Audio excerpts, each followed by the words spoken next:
Good morning, good evening and warm नमस्ते।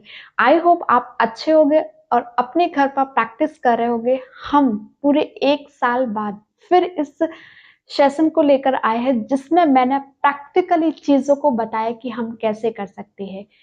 मेरा नाम अंजलि। इस सेशन में आप सभी लोगों का दिल से स्वागत है।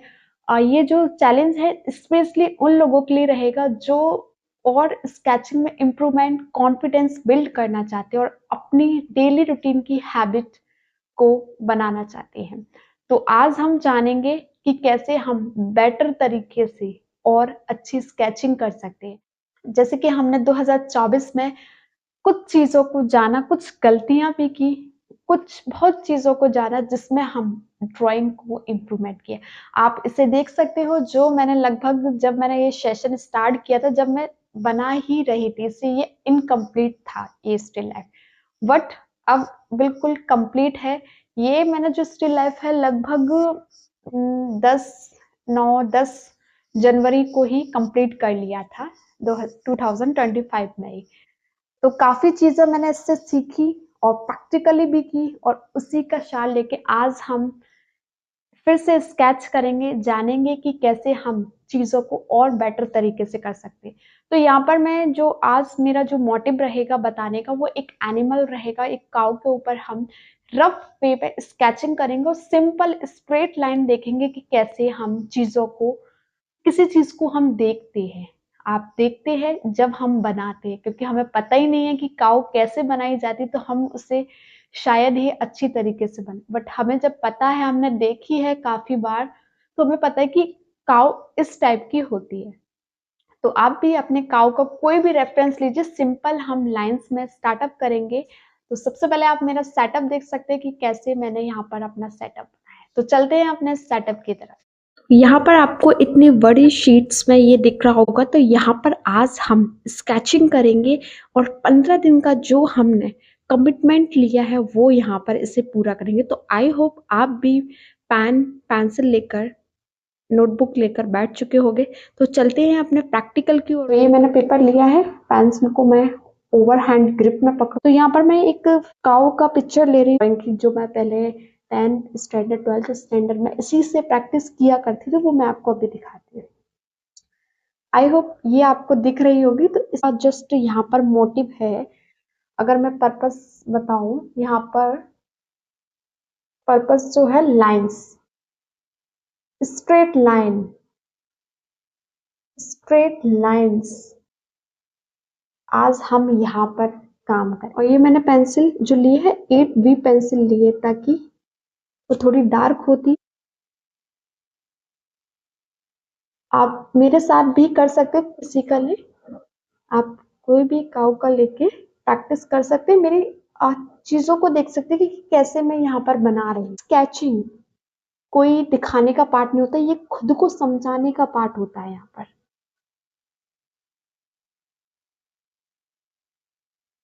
तो मैं सिर्फ लाइंस ले रही हूँ।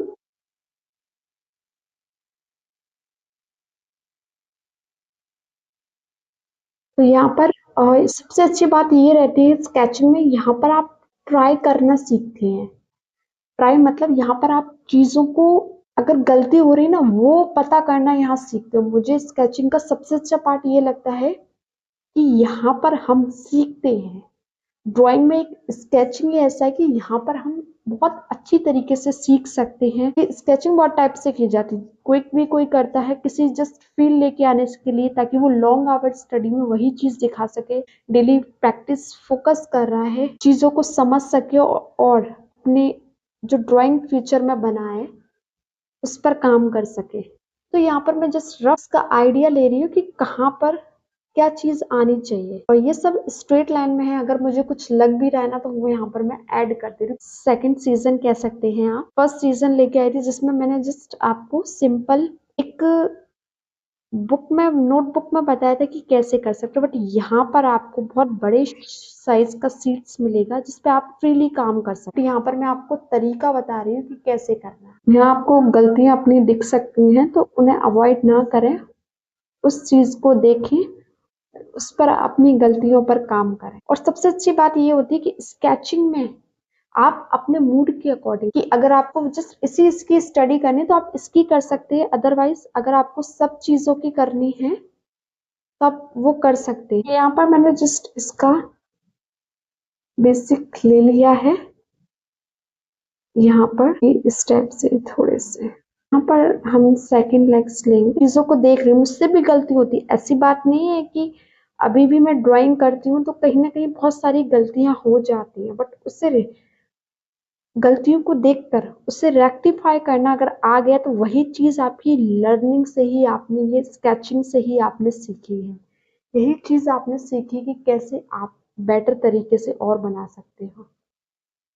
तो इसी की वजह से हम स्केचिंग करते हैं। स्केचिंग सालों साल का होना चाहिए। आप स्केचिंग कर रहे हैं, ये आपका सालों साल होना चाहिए। इसी से ही आपका वर्क की एबिलिटी पता चलती है कि आप किस हद तक स्केच करके आपने, अगर आप अपना वर्क भी नहीं दिखाओगे ना, फाइनल वर्क, तो इसी से ही आपका पता चल जाएगा स्केच का कि कितने हद तक आपने ड्राइंग की है, कितने हद तक आपने ड्राइंग में स्केचिंग का पार्ट किया है, ये आपका पता चल जाता है। पर कुछ कर्व्स भी दे रही हूँ, अगर हम देखें इस टाइप का, और यहाँ इस टाइप का ये बन है। बस यहाँ मैंने खत्म कर दिया इसे। मेरा मेन पर्पस था कि इसका फील लेके आ, अगर हमें यहाँ भी थोड़ी सी लग रहा है तो यहाँ पर हम इसे ठीक कर सकते हैं। ठीक है, तो ये आई होप आपको ये चीज दिख रही होगी कि कैसे मैंने यहाँ पर कुछ डिफरेंस पोज भी आप ले सकते हैं स्ट्रेट लाइन से कन्वर्ट, जैसे अभी यहाँ दिख पा रहा होगा। तो यहाँ पर मैं जस्ट इसका स्ट्रेट लाइन लूंगी कि कैसे बना सकते हैं। तो ये स्केच आप किसी पर भी कर सकते हैं, अगर पेपर नहीं है बड़ा, छोटे पेपर पर कर सकते हैं। इसमें कोई वो नहीं है कि आपको बड़े ही पेपर पर करना। मैंने जस्ट आइडिया बताया है कि आप कैसे किसी चीज को बेटर तरीके से कर सकते हैं। आप स्केचिंग कर रहे हैं, अच्छी बात है। स्केचिंग में आप बड़े साइज के पेपर पर भी स्केचिंग स्टार्ट करें।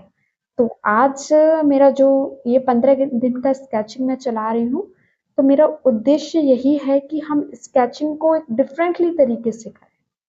डिफरेंट तरीके से ये नहीं है कि डिफरेंट मेथड को यूज करें। डिफरेंट तरीके से ये है कि आप जो चीज कर रहे थे, जो आप पेपर पे कर रहे थे, वो बड़े शीट्स पे आज हम करेंगे। तो यही चीज हमें एक डिफरेंट दिखाएगी कि हम स्केचिंग और बेटर तरीके से कर सके। और स्केचिंग डेली करना है आपको, ताकि हाथ का फ्लो मेंटेन कर सके हम स्केचिंग में।